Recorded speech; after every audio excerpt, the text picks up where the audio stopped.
You're out here fixing some random farmer's truck for nothing, and your own roof's still dripping," my neighbor Mr. Dalton said with a loud, mocking laugh when he saw me kneeling by the roadside. I just shrugged it off and kept my attention on a stubborn bolt that refused to cooperate, while my little boy Noah stood nearby, calm as could be, holding his sippy cup with both hands and watching me work. The next morning, right as the sun started climbing over the rolling hills of rural Kentucky, 3 shiny black SUVs rolled up and stopped in front of my small house. Across the street, Mr. Dalton froze in place, staring out his window with his coffee slowly going cold in his hand. You could almost see the question spinning in his head. Who was that old farmer, really? And what kind of man gets a full tactical team showing up like he's some sort of national hero? My name's Luke Harris. I was 34 at the time, living just outside a quiet Kentucky town with my young son. Before everything turned upside down, I'd been a heavy-duty truck technician in the military, and I took real pride in that work. But after my wife, Claire, passed away from cancer, I made the choice to leave the service so I could raise Noah on my own. These days, I scraped by however I could. I fixed machinery when someone needed help, picked up shifts driving delivery trucks, and took whatever honest work came my way. There was never a steady paycheck. Still, I always made sure Noah saw a smile on my face. He just turned 4, and to him, I needed to look like everything was going to be okay. Life hadn't always looked like this. 5 years earlier, I was Staff Sergeant Harris, known around the 3rd Infantry Division as the guy who could bring any engine back from the dead. Back then, Claire was a high school math teacher. The kind students remembered years later because she actually cared. Claire and I were high school sweethearts. We married young, waited until things felt stable, and only then decided to start a family. After careful planning and a lot of hope, Noah came into our lives. When Claire first started complaining about being tired all the time, we blamed it on sleepless nights and new parent stress. But by the time the doctors found the cancer, it had already spread to stage 4. She fought hard for nearly a year, harder than anyone should ever have to. From the very first day of her diagnosis, I knew deep down that one day I'd be standing alone, raising our son. The military showed more compassion than I ever expected during those months. My commanding officer bent over backward to arrange flexible schedules and lighter assignments so I could be with Claire as much as possible. But after her funeral, I knew I couldn't balance military life with the needs of a grieving little boy. My honorable discharge went through quickly, along with praise for 10 solid years of service. Civilian life, though, turned out to be its own kind of battlefield. Without a college degree, my years of hands-on mechanical experience didn't seem to count for much. Employers wanted certifications I'd never needed while wearing a uniform. On top of that, the recession had hit rural Kentucky hard. Good jobs with benefits were rare, so I pieced together whatever work I could find. I repaired tractors, ran deliveries for Brennan's Supply, and helped out at a buddy's auto shop whenever they were overwhelmed. It was just enough to keep the lights on and food on the table. Just barely.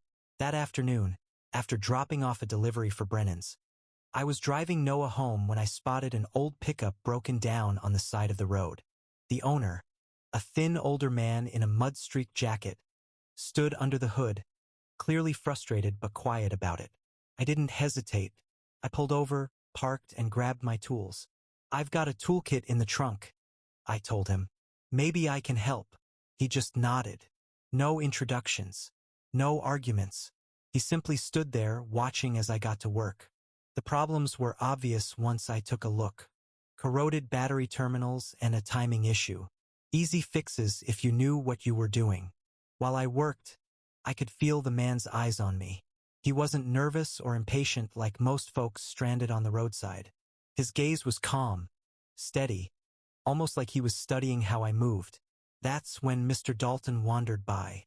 With a smug grin, he called out, "Guess fixing a stranger's truck for free matters more than fixing that leaky roof of yours, huh?" I didn't answer. Mr. Dalton had never forgiven me for buying the house his nephew once wanted, and watching me struggle with repairs seemed to give him a strange kind of satisfaction. Inside the car, Noah waited patiently, sipping from his cup. His eyes locked on me like I was the most important man in the world. That look on his face, the quiet pride, the trust, meant more to me than any paycheck ever could. After about 40 minutes, the old truck finally came back to life.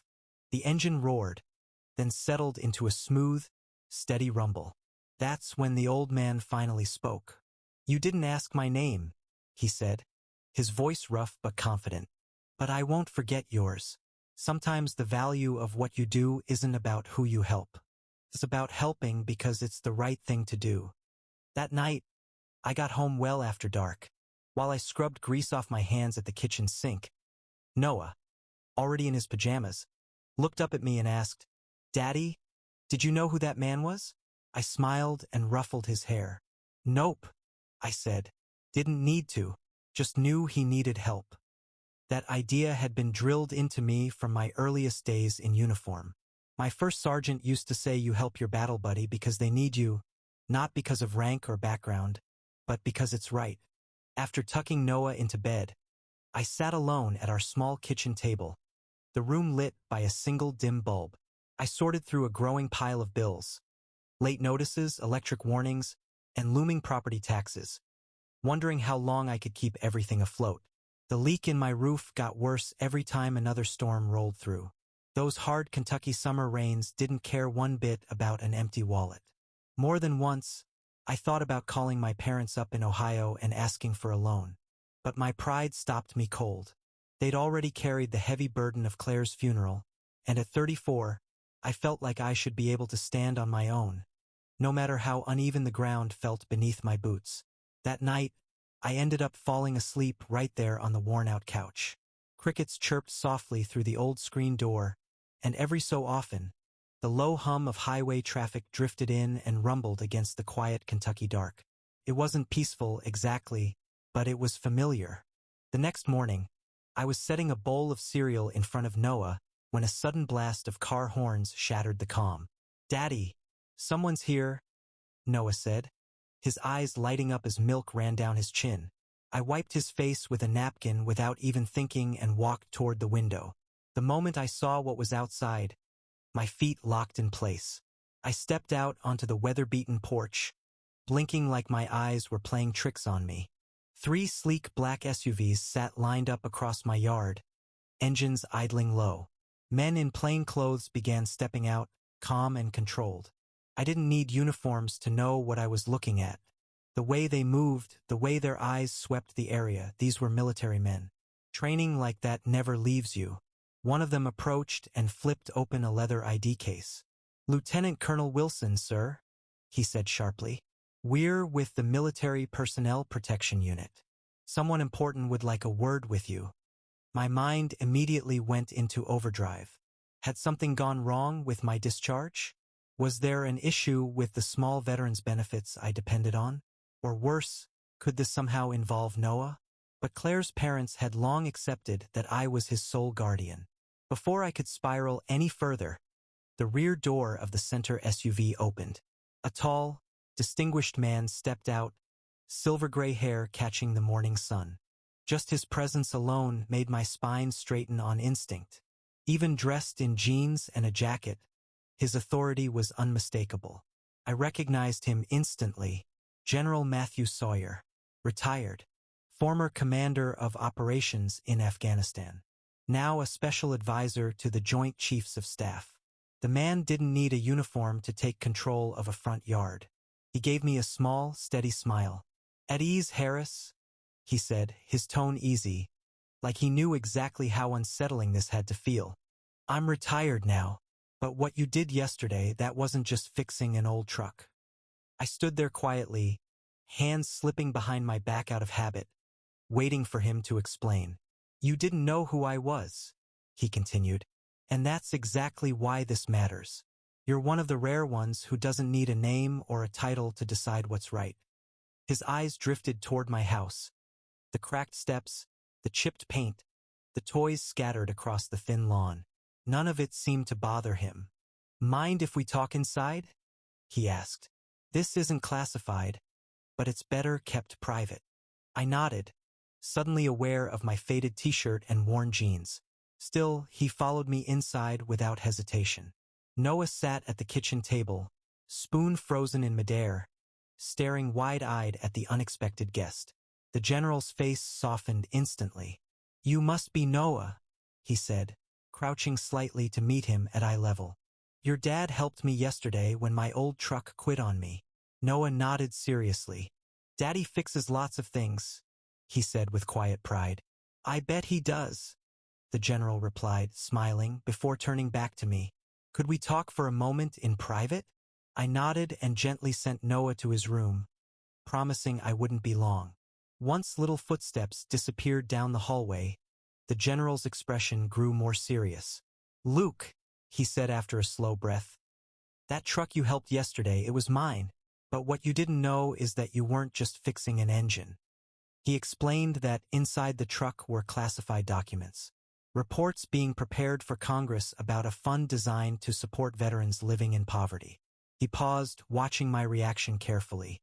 "I didn't want an escort drawing attention," he said.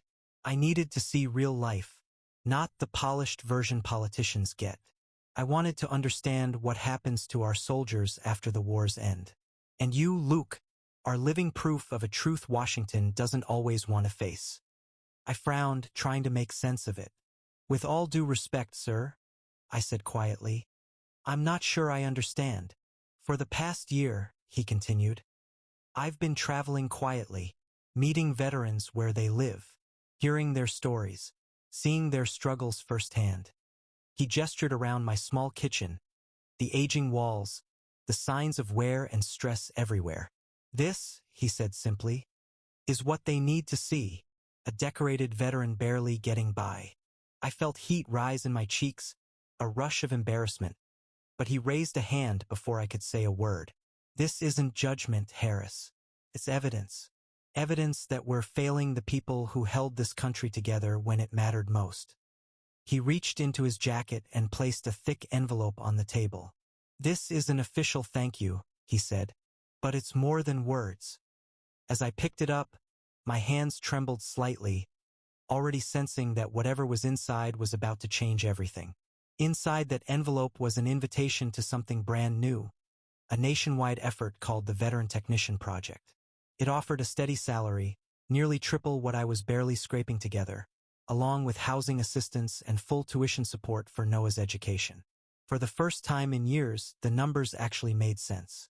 "We're launching a program," General Sawyer explained, "to put veterans' technical skills to work where they matter most. Power grids, water systems, communication networks, the stuff people don't think about until it fails." His voice didn't rise, but it carried weight.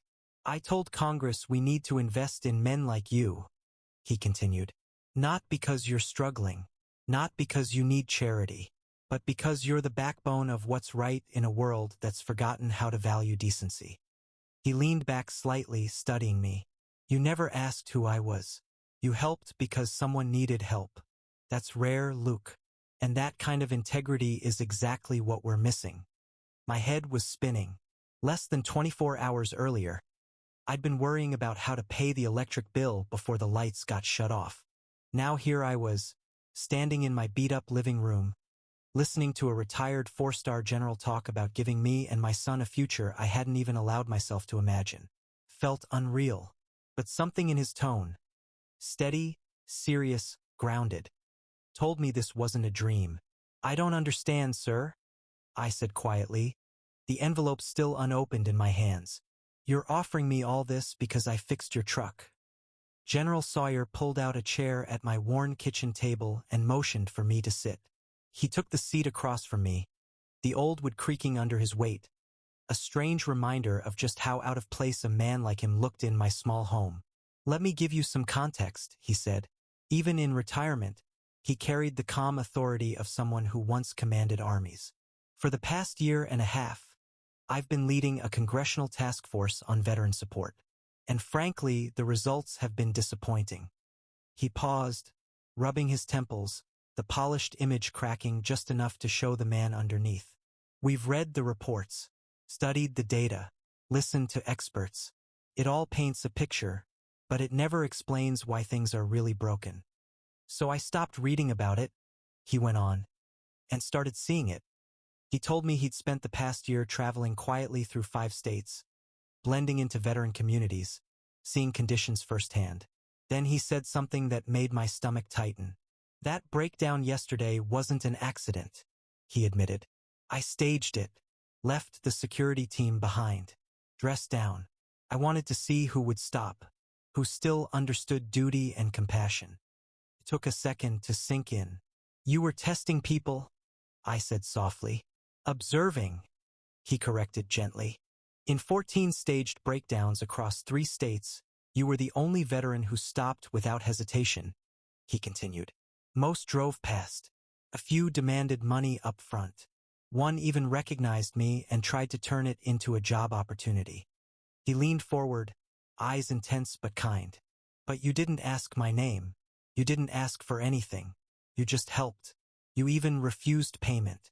That kind of character is exactly what this country needs right now." Then he laid out the vision.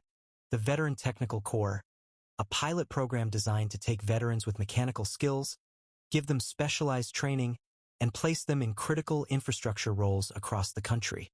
It wasn't just about employment. It was about stability, fair wages, strong benefits, housing support, education for their kids. Kids like Noah. "We don't just need people who can fix things," Sawyer said firmly. "We need people who understand why fixing them matters." My thoughts raced. This was more than an opportunity. It was a lifeline. Still, doubt crept in. "Sir," I said, clearing my throat, "I'm honored. Truly. But I'm just a mechanic. No degree. No fancy certifications." He waved it off without hesitation. "We can teach skills. We can get certifications. What we can't teach is heart. Integrity. You either have it or you don't. And you proved you do without ever knowing anyone was watching." He reached into his briefcase and slid a thick folder across the table. Inside were training schedules, salary details, housing options, everything laid out clearly, solid, and real. As I flipped through the pages, the weight of it finally hit me. This could change everything for Noah and me," I whispered. "That's the point," Sawyer said with a small nod. "You served your country once. Now we're asking you to serve again, this time with respect, support, and proper compensation." He stood, signaling the conversation was coming to an end. "Take 48 hours to think it over. The first training group starts next month in Lexington. You'll be home on weekends during the 6-month program. After that, we'll place you somewhere that keeps you close to Noah." As we talked, I noticed movement outside the window. The black SUVs had drawn a crowd. Mr. Dalton stood on his porch, pretending to check his mailbox while stealing glances at the convoy. Other neighbors had suddenly found reasons to be outside, curiosity pulling them from their routines. When General Sawyer finally headed for the door, he handed me a simple business card, an address, a date. "Next Monday, 8 a.m. Kentucky Regional Office," he said, pausing. "If you're interested." Then he gave me one last look and added, "And Harris, bring your tools. The first day's a hands-on assessment." After the convoy finally disappeared down the road, I sat back down at the kitchen table, feeling like the whole house was still vibrating from what had just happened. Noah climbed into my lap, both of us trying to understand how our quiet morning had turned upside down. "Daddy," he asked, looking up at me, "were those men soldiers like you used to be?" I smiled and ran my hand through his hair. "Sort of," I said. "That man who came inside, he used to be a very important soldier. A general. The one whose truck we helped fix." Noah nodded slowly, thinking it through in his own way. "Is he your friend now?" I chuckled under my breath. "I'm not sure friend is the right word, buddy, but he does want to help us." Noah's eyes brightened, then clouded with a little worry. "Are we moving, Dad?" I looked around our small rental, the water stains on the ceiling, the sagging couch, the neatly lined up second-hand toys on the shelf. "Maybe, pal," I said softly. "Would that be okay with you?" He scrunched his face in deep thought, then asked the question that mattered most to him. "Will you still fix things?" My chest tightened, and I couldn't help but grin. "Yeah, buddy. I'll still be fixing things. Just maybe bigger ones. and for better pay. That was enough for him. Noah nodded once, decisive. Then it's okay, he declared, like the whole thing was settled. Later that afternoon, I was out in the driveway changing the oil in my old truck. After the morning I'd had, the task felt almost ordinary in comparison. That's when Mr. Dalton finally wandered over. Curiosity wrestled with pride all over his face. Those were government vehicles, he said, half statement, half question. I nodded, wiped my hands on a rag, and kept working. General Sawyer offered me a job, I said plainly. His expression shifted fast. Disbelief, confusion, then something close to reluctant respect. Because you fixed his truck? He asked. There's got to be more to it than that. I tightened the oil filter and set my wrench down. I didn't fix a general's truck, I said quietly. I fixed a stranger's truck. Turns out who someone is doesn't matter nearly as much as what they need. Mr. Dalton shifted his weight, clearly remembering the things he'd said the day before. After a moment, he cleared his throat. Well, good for you, I guess, he muttered before heading back to his porch. I didn't need the full 48 hours General Sawyer had offered. That very evening, after Noah was asleep, I called the number on the card and told them I was in. The regional office sent over the paperwork electronically, and I filled it out at the kitchen table under the dim light above the sink, my heart pounding with every signature. The salary listed was more than triple what I'd been scraping together from deliveries, repairs, and odd jobs. The benefits almost didn't feel real. Full medical coverage, something I hadn't had since leaving the military, and a housing allowance big enough to move us into a safer neighborhood with better schools for Noah. It felt like winning a lottery I hadn't even known existed. But as I signed the last page, I realized this wasn't luck. It was something deeper. For the first time since hanging up my uniform, I felt seen, truly seen. The following Sunday, I packed what little we owned into the old truck. Noah's clothes and toys, my worn set of tools, and a small box filled with photos of Claire. Not much for a whole life, but maybe, just maybe, it was the start of a new one. I turned down requests to appear on television. I just fixed a truck, I told them. Not for attention, not for praise. I kept thinking about a moment from my own deployment years earlier. Our convoy had broken down near a remote village, the desert heat crushing. A local mechanic worked for hours to get us moving again, refusing payment, smiling as he said, "A man who fixes things carries peace in his hands." That simple truth had stayed with me, shaping how I lived and how I raised my son. Today, tucked into the corner of a small diner near our new home, there's a photograph hanging on the wall. It shows me holding Noah on my hip, 3 black SUVs parked quietly behind us. Beneath it, a short inscription reads, "One father, one right action, one lesson passed on." The diner's owner, a Vietnam veteran, asked to hang it after hearing our story. He tells anyone who asks that it's a reminder, character still matters, even in a world that measures worth the wrong way. Noah adjusted quickly to our new life. His new school had smaller classes and programs to support kids who'd been through loss. His teacher mentioned his quiet maturity and the pride he took in talking about his dad. When classmates asked what I did for work, Noah would just smile and say, "My dad makes good people." His teacher shared that with me during a parent-teacher conference, and I couldn't stop smiling.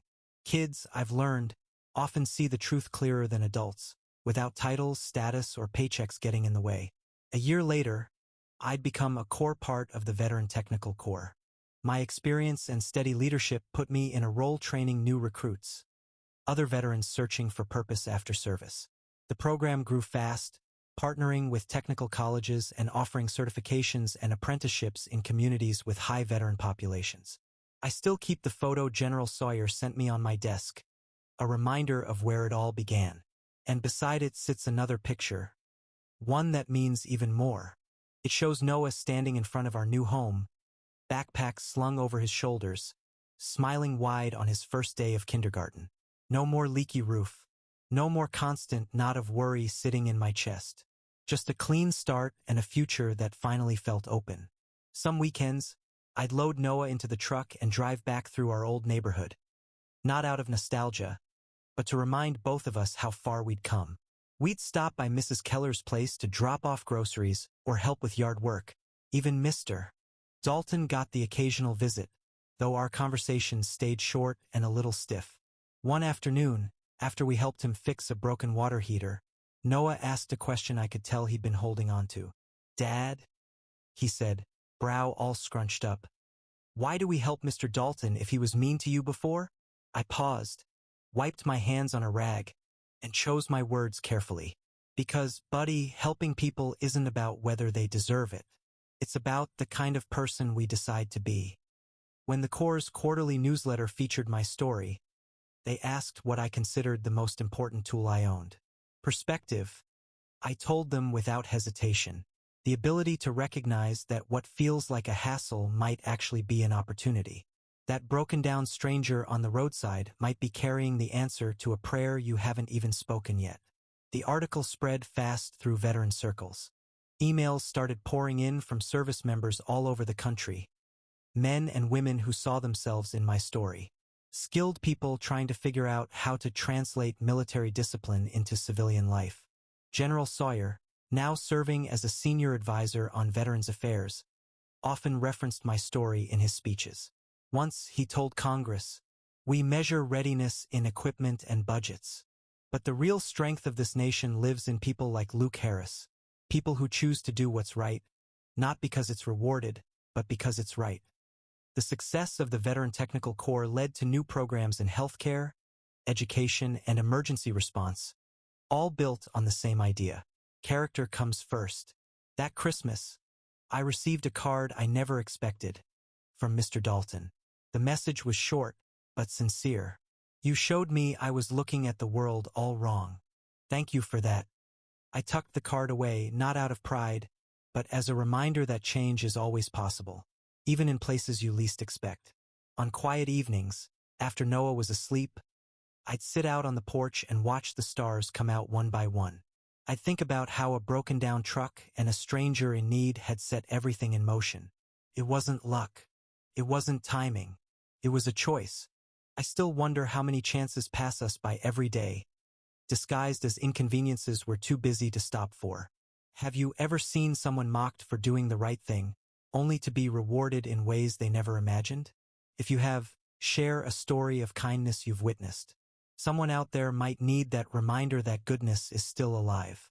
And don't forget to subscribe to Old Bill's Tales, where the extraordinary courage of ordinary people is honored, one true story at a time.